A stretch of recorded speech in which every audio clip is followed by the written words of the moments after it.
Comparação. Comparação é certamente uma das coisas mais antigas que o ser humano faz. Talvez tenha aparecido na cultura humana antes da contagem. Antes da gente aprender a contar, a gente deve ter aprendido a comparar para saber se tinha mais ou se tinha menos, né? Se era maior ou se era menor. A Bíblia narra lá no Gênesis, nos primeiros capítulos, que já houve uma comparação entre a Caim e Abel, a oferta que foi recebida e a oferta que não foi recebida por Deus. Então, comparação é uma cultura bem antiga do ser humano, uma cultura, um costume bem antigo do ser humano que nos acompanha ao longo do tempo. Sempre que a gente compara alguma coisa nossa em desvantagem com alguma coisa que alguém tem.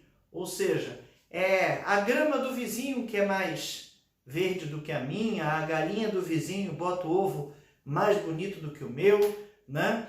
O vizinho tem um carro melhor do que o meu, o vizinho tem uma casa melhor, tem propriedades melhor, né? O outro, fala o vizinho, mas colegas de trabalho, colegas de faculdade, amigos do dia a dia, e às vezes até irmãos da igreja mesmo, tem coisas melhores do que as nossas, né? E muitas vezes eles abdicaram de alguma coisa para obter aquilo, né? A gente não consegue ter o que todo mundo tem junto, então não dá para eu ter as melhores roupas, viajar, ter o melhor carro e a melhor casa. Às vezes as pessoas optam por uma coisa ou por outra.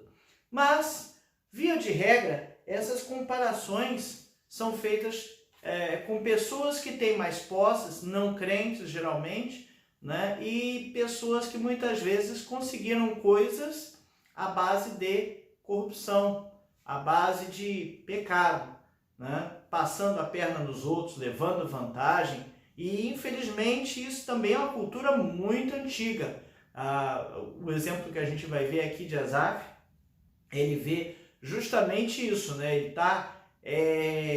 chega a invejar, como ele diz, o que os outros têm perante o que ele tem. Ele não consegue alcançar o mesmo nível, ter as mesmas coisas que os outros têm, mas ele sabe que os outros alcançaram essas coisas mas de forma irregular, né? De forma corrupta, né? E tem, às vezes, as comparações não são nem tão monetárias, às vezes as comparações são do estilo de vida, de algumas pessoas que têm um estilo de vida mais fácil, que não tem as mesmas preocupações, consegue sair, camarada que tem um barco e sai para passear no final de semana e não se preocupa com nada e não tem conta para pagar. Gente, como é que ele consegue ter um barco, né? E não consegue, e não tem contas para pagar, enfim. Então, tem algumas preocupações, algumas comparações, que aparecem, e essas comparações sempre aparecem apontando os outros como tendo coisas melhores do que a gente. E muitas vezes as pessoas acreditam que essas pessoas que têm mais merecem até menos do que a gente. Enfim, a gente vê que é corrupto e Deus não é justo. Deus não me dá na mesma medida que dá a eles. Deus não é justo porque ele beneficia mais o camarada que é corrupto do que a mim, né? A verdade é que existem pessoas que chegam a sofrer por causa deste tipo de comparação. E o nosso exemplo aqui é o Asaf, né? A gente vai ler daqui a pouquinho quem era ele e por que ele chegou a esse ponto. Mas tem pessoas que nutrem uma verdadeira mágoa de Deus por conta de não ter as mesmas coisas que os outros têm, por conta de não ter, entre aspas, uma vida abençoada, né? Tão abençoada quanto os outros. Mas muitas vezes o padrão de comparação são pessoas que são corruptas. São pessoas que são corruptas. Ou às vezes são pessoas que dedicaram tempo demais a ganhar dinheiro. e dedicando tempo demais a ganhar dinheiro, vai faltar tempo para outras coisas. Tem pessoas que dedicam tempo demais à fama, né? E dedicando tempo demais à fama, vai faltar tempo para outras coisas. A gente não pode esquecer que a Bíblia diz que onde estiver o seu tesouro, aí também estará o seu coração, né? Então, cuidado com o que é o tesouro para mim, cuidado com o que é o tesouro para Deus. A gente precisa ter cuidado ao comparar a nossa vida com a prosperidade daqueles que são de fato ímpios. Calma, não estou dizendo que todo mundo que tem dinheiro é corrupto, de forma alguma, nem estou dizendo que só tem como enriquecer de forma corrupta, de jeito nenhum, ok? Mas é comum e é fácil da gente ver que, na maioria das vezes, as pessoas que têm muito dinheiro têm uma origem, têm um comportamento corrupto, na maioria das vezes. Não são todos. Também não estou dizendo que é ruim ter dinheiro, de forma alguma. Só precisamos lembrar disso. Onde está o seu tesouro, aí estará o seu coração. Então é muito importante saber para que lado a gente está valorizando, o que é que a gente está valorizando, o que é mais importante para a gente. Essa é a lição 9 da revista Palavra e Vida, edição número 64. O título é A Depressão por Conta da Comparação, experiência de Asaf quando a prosperidade dos outros acaba com a nossa harmonia. A revista Palavra e Vida, ela é editada pela Convenção Batista Fluminense e distribuída de forma gratuita pelo site batistasfluminense.org.br. Essa revista, edição 64, referente ao primeiro trimestre de 2020, tem por tema tratamento bíblico, ansiedade e depressão e foi escrita pelo pastor Eduardo Luiz de Carvalho Faria. Então, vamos lá entender quem era Asaf. Bom, Asaf aparece na Bíblia algumas vezes. Ele começa a aparecer lá em 1 Crônicas 6:31, né? Sendo colocado como responsável pelos cânticos na casa do Senhor. 6:31, começa lá, os cantores levitas. 1 Crônicas 6:31. São esses os que Davi constituiu para dirigir o canto na casa do Senhor, depois que a arca teve repouso. Ministravam diante do tabernáculo da tenda da congregação com cânticos, até que Salomão edificou a casa do Senhor em Jerusalém. E exercitavam o seu ministério segundo a ordem prescrita. São estes os que serviam com os seus filhos. Os filhos de, aí vem toda uma genealogia, para abreviar, no versículo 39, seu irmão Asaf estava à sua direita, era Asaf, filho de Berequias, filho de Simeia. Então, Asaf era da equipe de louvor, né? Trazendo para os nossos dias atuais, ele era da equipe de louvor, ele ministrava louvor na casa de Deus. Então, não era uma pessoa sem expressão, não era uma pessoa que não aparecia, não era um crente de banco, como a gente diz. Ele tinha uma atividade que lhe deixava na frente do povo, lhe deixava à mostra. O que mais? Quando a arca do concerto foi levada para Jerusalém, em várias ocasiões, quando havia festas nacionais, ele era nomeado como principal cantor. Então, 1 Crônicas 16, versículos 5 e 1, 5 e 6. Vamos lá, 16, 1. Introduziram, pois, a arca de Deus e a puseram no meio da tenda que lhe armara Davi, e trouxeram holocaustos e ofertas pacíficas perante Deus. 5. Asaf, o chefe, Zacarias, o segundo, e depois Jeiel, Seminarote, Jeiel, Matitias, Eliabe, Benaia, Obed-Edom e Jeiel, com alaúdes e harpas, e Asaf fazia ressoar os símbolos. Os sacerdotes Benaia e Jaaziel estavam continuamente com trombetas perante a arca da aliança de Deus. Pouquinho antes, no versículo 4, designou dentre os levitas os que haviam de ministrar diante da arca do Senhor e celebrar. e louvar e exaltar o Senhor, Deus de Israel, a saber, Asaf, o chefe e o resto. Ou seja, além de ser da equipe de louvor, por assim dizer, era alguém que tinha liderança, né? Porque estava à frente do louvor.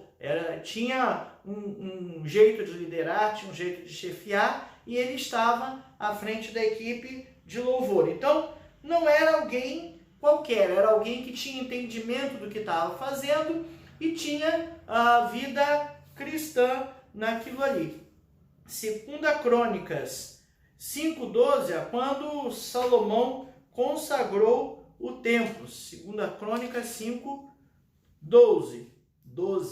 E quando todos os levitas que eram cantores, isto é, Asaf, Irmã, Jedutum e os filhos e irmãos deles, vestidos de linho fino, estavam de pé para o oriente do altar, com símbolos, alaúdes e harpas, e com eles até 120 sacerdotes que tocavam as trombetas. Então, 2 Crônicas 5, né, começa no versículo 2 lá, congregou Salomão os anciãos de Israel e todos os cabeças da tribo, os príncipes das famílias israelitas em Jerusalém, para fazerem subir a arca da aliança do Senhor da cidade de Davi, que é Sião, para o templo. Então, Salomão está aqui consagrando o templo e Asaf está lá de novo aparecendo na consagração do templo. Então, Asaf não era uma pessoa comum, no sentido de ser alguém que nunca trabalhou, crente de banco, aquele que sempre vai e volta à igreja, mas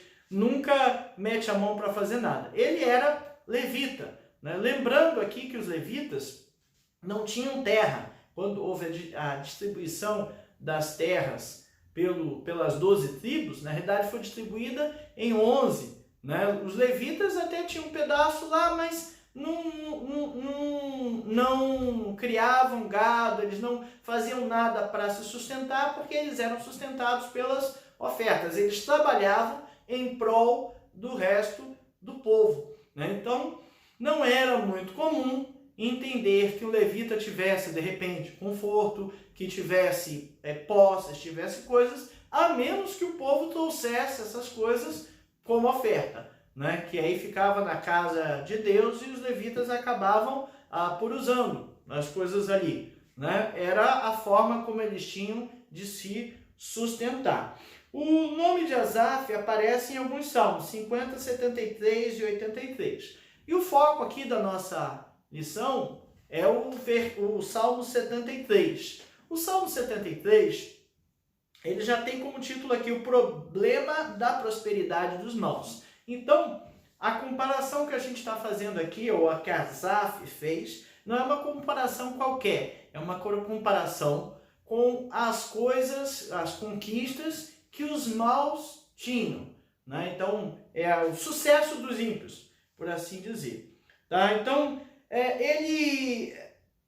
ele começa já nos seus primeiros versículos ali, falando: com efeito Deus é bom para com Israel, para com os de coração limpo. Quanto a mim, porém, quase me resvalaram os pés, pouco faltou para me desviassem dos meus passos. Então, quase que eu tropecei, né? Quase que ele tropeçou por conta dessas comparações. Então, ele está dizendo aqui que, olha, eu comecei a olhar os outros e quase me perdi naquilo que tinha que fazer. E ele chegou num estado de amargura por causa dessas comparações, que está lá no versículo 21. Quando o coração se me amargou e as entranhas se me comoveram. Então, veja que ele está aqui num estado de tristeza tal, por conta do sucesso dos ímpios, por conta dos bens, por conta das coisas que os ímpios têm, né? E aquilo ali trouxe a Asaf uma amargura tal e dores no corpo, por assim dizer, né? As entranhas se me comoveram, né?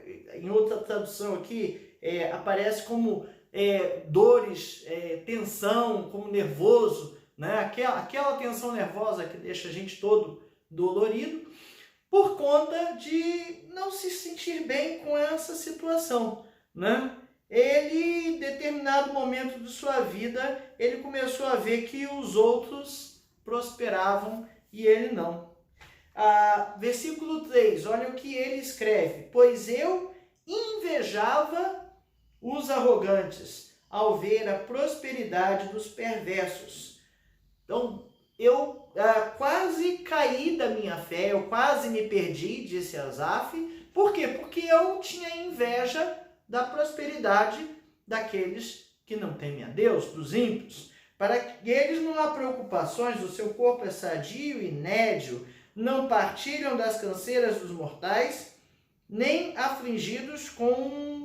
afligidos com os outros homens. Daí a soberba que os cinge como um colar e a violência que os envolve como um manto. Os olhos saltam-lhe da gordura, do coração brotam-lhe fantasias, montejam e falam maliciosamente da opressão com altivez. Contra os céus desabam a boca e a sua língua percorre a terra. Por isso, o seu povo se volta para eles e os tem por fonte de que bebe os largos sorvos. E diz: como sabe Deus? Acaso há conhecimento no Altíssimo? Eis que são estes os ímpios e sempre tranquilos aumentam suas riquezas. Com efeito, inutilmente conservei o coração puro e lavei as mãos da inocência. Então, Asaf chega aqui a um estado de inveja porque os ímpios têm de tudo, têm riqueza, têm conforto, e porque têm essas coisas, têm soberba, um comportamento até violento, para subjugar os outros, fazer o que querem, e desconfiam e discordam da sabedoria de Deus, se Deus sabe alguma coisa, né? Olha só a forma, eles não têm preocupações com o que fazem. Poxa, mas que vida maravilhosa, né? Asaf está dizendo. Porque que eles têm essa vida maravilhosa e nós temos, no momento que ele fala que os outros não têm preocupação, ele está dizendo: eu tenho preocupações, eu tenho problemas, eu tenho que ver como é que vai estar o extrato do banco no final do mês, se vai dar para pagar as contas ou não, né? E os outros não têm isso, né? Uma outra versão diz aqui, versículo 13, nas palavras de Asaf: certamente foi-me inútil manter o coração puro. Por que eu estou mantendo o coração puro se eles têm essas coisas todas e eu não tenho? Os versículos 16 e 15, Asaf nos diz que parou para pensar em tudo isso. Pois de contínuo sou afligido e a cada manhã castigado, é o 14, 15. Se eu pensar em falar das palavras, já aí teria traído a geração de teus filhos. Em só refletir para compreender isso, achei muito pesada a tarefa para mim. Só em parar para pensar nessas coisas, eu já achei que eu estava pecando, né? Mas ele parou para pensar e foi bom. Muitas vezes a gente começa a questionar coisas e questionar e questionar só não adianta. A gente precisa parar e pensar, refletir, ver para onde a gente está indo, se a gente está indo na direção correta. Comparação, no sentido que a gente está falando, é uma coisa negativa, mas a comparação é o que nos faz tomar um caminho correto. Se eu estou indo para uma determinada direção e eu estou querendo chegar na outra, eu preciso comparar o que eu estou fazendo com o que eu quero fazer, o meu objetivo, para que eu possa tomar o rumo certo e corrigir meu rumo.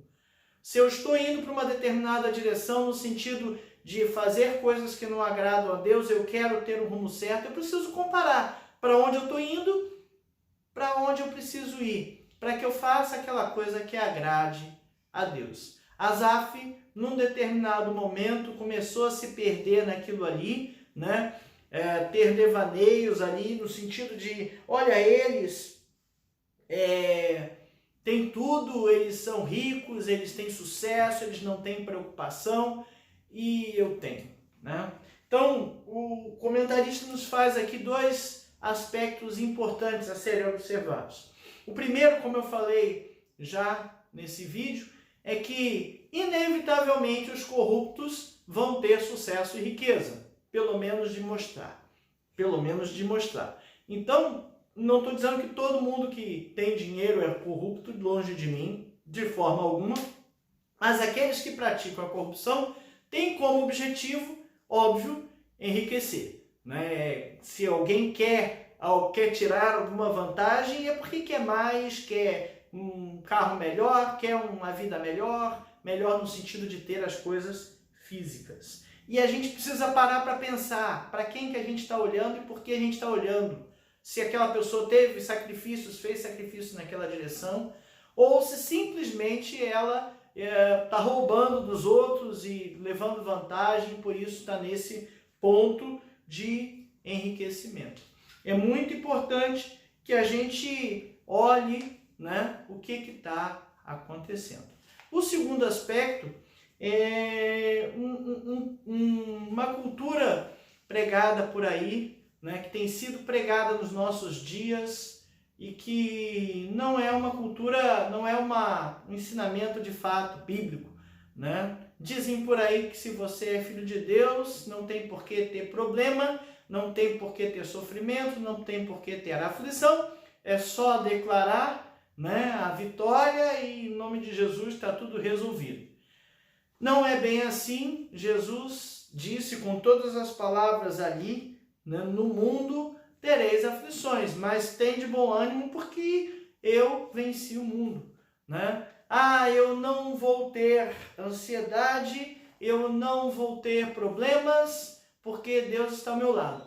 Vai ter ansiedade, os problemas vão aparecer, mas Deus está ao seu lado, de fato, se você assim o quer ao seu lado. Você precisa estar atento que essas coisas vão aparecer. Não tem ensinamento bíblico de vitória e dessa forma. Isso é algo que não é biblicamente mostrado, não é biblicamente provado, né? Então a gente precisa ter cuidado com isso, né? Precisa ter cuidado com isso. Cuidado com o que você está olhando, cuidado para onde você está olhando. Me lembra aquela ilustração que Paulo fala da corrida, né? Olhos fitos no objetivo, com a grande multidão que eu vejo, né? Me parece aqui que Asaf, ele deu uma desviada da atenção do que ele tinha que fazer para o outro lado. E muitas vezes as coisas do nosso dia a dia nos fazem desviar a atenção. Já parou para perceber quantas distrações e quantas coisas aparecem no nosso dia a dia que nos tiram o foco daquilo que interessa, tiram o foco do nosso caminho? Se eu estou estudando para uma prova, para um concurso, se eu estou desempenhando uma tarefa, se eu estou com um projeto e tentando andar naquela direção, né? Várias coisas vêm nos tirar o foco. Jeremias, quando estava lá na reconstrução dos muros de Jerusalém, várias vezes teve gente que, fulano está te chamando, não, agora eu não posso ir porque eu estou empenhado em uma grande obra. Asaf estava empenhado em uma grande obra, né? Ele era um dos principais ali no que tange ao serviço de louvor do templo, mas ele estava preocupado com outras coisas. E isso é algo que a gente precisa pensar. Não é ruim que a gente raciocine sobre essas coisas. A gente precisa raciocinar. O que tem sido prioridade para mim e o que eu tenho feito? No versículo 17 desse Salmo 73, Asaf começa a voltar à realidade, começa a concluir o que deu o pensamento dele. Até que entrei no santuário de Deus. Então eu estava fazendo isso tudo, eu estava pensando nessas coisas todas até que eu entrei no santuário de Deus. E atinei com o fim deles. O que acontece com o fim dos ímpios? O que vai acontecer com os ímpios no final dos tempos? Para onde vai a sua alma? para onde vão as suas riquezas, o que vai acontecer com tudo o que eles conquistaram, com tudo o que eles fizeram. Será que haverá algo de bom lá, né? Então ele começa a olhar que ele verifica que todo engano que havia aparentemente naquela prosperidade, havia um engano em cima disso aí, um engodo. Estava tudo bem, tudo bom, a vida era bela, mas e lá no final? O que é que essas pessoas tinham no final da história, no final das contas? Versículo 18. Tu certamente os pões em lugares escorregadios e os fazes cair na destruição. Como ficam de súbito assolados, totalmente aniquilados de terror. Como ao sonho quando se acorda, assim, ó Senhor, ao despertar-te, desprezarás a imagem deles. Quando o coração se amargurou e as entranhas se me comoveram, e eu estava embrutecido e ignorante, era como um irracional a tua presença. Quando eu estava pensando naquelas coisas todas, Senhor, era como se eu fosse uma pessoa, um ser irracional, né? É um ser irracional. Eu estava... havia todo um engano e no final o paraíso deles, todo aquilo ali seria disfarçado, era um paraíso disfarçado, né? Tu certamente, versículo 18, os pões em lugares escorregadios e os fazes cair na destruição. No final será destruição para eles, né? Serão totalmente aniquilados de terror, versículo 19. O pastor coloca aqui, Asaf só percebeu isso quando buscou a Deus. Foi na presença de Deus que os olhos de Asaf se abriram para perceber o engano que a momentânea prosperidade dos ímpios representava. Asaf só caiu na real, digamos, dizendo um português mais contemporâneo, ele só caiu na real quando entrou na presença de Deus. Versículos 25 e 26, quem mais tenho eu no céu? Não há outro em que eu me compraza na terra. Ainda que a minha carne e o meu coração desfaleçam, Deus é a fortaleza do meu coração e a minha esperança para sempre. Asaf volta à realidade e ele consegue entender que só Deus é a sua segurança, só Ele é o seu bem, que não há outro bem além de Deus, que não há outra riqueza além de Deus. O que é a verdadeira prosperidade? O que é a nossa real felicidade? Né? Não é fácil que a gente viva sem comparar a nossa vida com a vida dos outros. Isso é uma coisa que o ser humano faz com naturalidade. Nós fazemos com naturalidade.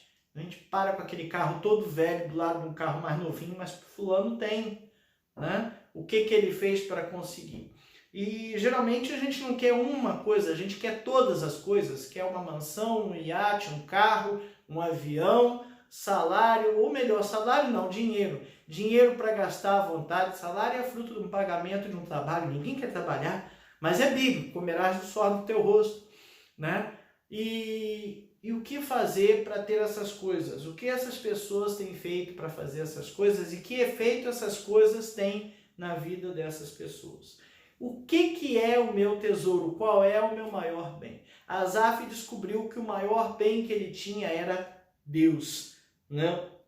Que aos poucos ele conseguiu reencontrar essa fonte de alegria, né? Ele sabe, ele entende que Deus é a riqueza que nunca vai ser tirada dele, né? Ele bota ali no 26, ainda que a minha carne e meu coração desfaleçam, Deus é uma fortaleza do meu coração e a minha herança para sempre. Herança é uma coisa que pode acabar. se é um bem material deixado de pai para filho, né? É algo que pode ser consumido, que pode ser corroído, que pode ser degradado, né? Ou simplesmente jogado fora, usado de uma forma displicente, como o filho pródigo fez, né? Ele foi, pegou, pai, eu quero a parte da herança que me é devida, e o pai foi e dividiu, e ele foi com os amigos e jogou tudo fora, gastou à vontade, né? E a gente precisa ter essa certeza, essa tranquilidade. É natural para o ser humano que as comparações sejam feitas. É algo natural. Não tem muito como a gente fugir disso. A gente, ser humano, que vive em sociedade, que vive junto com os semelhantes, não é isso? Viver em sociedade é viver com os semelhantes, é buscar grupos de afinidade, e a afinidade é a comparação. O igual ou diferente é a comparação, né? A comparação nos diz se é maior, menor, igual ou diferente, né? E a gente busca esses grupos de afinidade. Mas o dilema de Asaf perdura até hoje. As pessoas sempre vão olhar para a grama do vizinho e achar que ela é mais verde, mais bonita, mais viçosa. A galinha do vizinho bota ovo mais bonito do que o meu, né? E essas coisas todas. A pergunta é: o que tem chamado mais a minha atenção? O que de fato tem me alertado, me chamado, me saltado aos olhos para que eu faça essas comparações? O que é de fato importante para mim?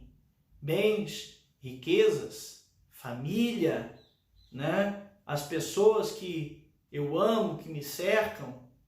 Meu Deus é o mais importante? Qual é a minha lista de prioridades? É importante e interessante a gente de vez em quando colocar a nossa lista de prioridades escrita, ou pelo menos mentalmente. Quais são as 5 coisas mais importantes na sua vida, né? As 5 coisas mais importantes são aquelas 5 coisas que você gasta mais tempo. Cuidado, se você gasta mais tempo dormindo, dormir é mais importante, né? Não estou dizendo que não deva dormir, mas geralmente a gente dorme 8 horas, tem 16 mais no dia para fazer outras coisas. O que mais a gente faz, né? Netflix, vídeos, ficar vendo vídeo no YouTube. O que é mais importante na minha vida? O que eu gasto mais tempo? Ler e meditar e orar. Eu gasto tempo com a família, gasto tempo trabalhando, gasto tempo correndo atrás do dinheiro. O que é o seu tesouro? O que é o meu tesouro? A Bíblia diz, e eu já citei aqui, onde está o seu tesouro, aí estará o seu coração. O que é importante para você é nisso que você coloca o seu coração, a sua atenção, o seu tempo. Asaf começou a questionar. Eu estou colocando a minha atenção em Deus, mas eu não tenho o que as outras pessoas têm. Eu desejo ter, eu invejo ter o que as pessoas têm, mas estou colocando o meu coração em Deus. Por isso Deus não é justo? Ou o pagamento que eu estou vendo é um pagamento desfocado, errado? Não é bem esse pagamento que Deus quer apresentar. Precisamos ter atenção a essas coisas. Precisamos colocar as nossas prioridades em ordem, né? Que o Salmo 73 nos sirva de parâmetro e inspiração para se ter um coração mais voltado para o que tem real valor. O que tem real valor para você? O que tem real valor para mim? Não adianta eu falar da boca para fora uma lista de prioridades politicamente correta, vamos dizer assim, e de fato não praticar isso. Não tenho tempo para. Tem 24 horas. Todos nós temos 24 horas no dia. O que eu faço com essas 24 horas é que é o problema. O que você faz com essas 24 horas é que é o problema. Deus nos abençoe, nos ajude, nos dê discernimento para colocar as coisas da nossa vida numa prioridade real. E que não fiquemos amargurados e tristes com o sucesso ou o falso sucesso que os ímpios têm. Deus nos abençoe.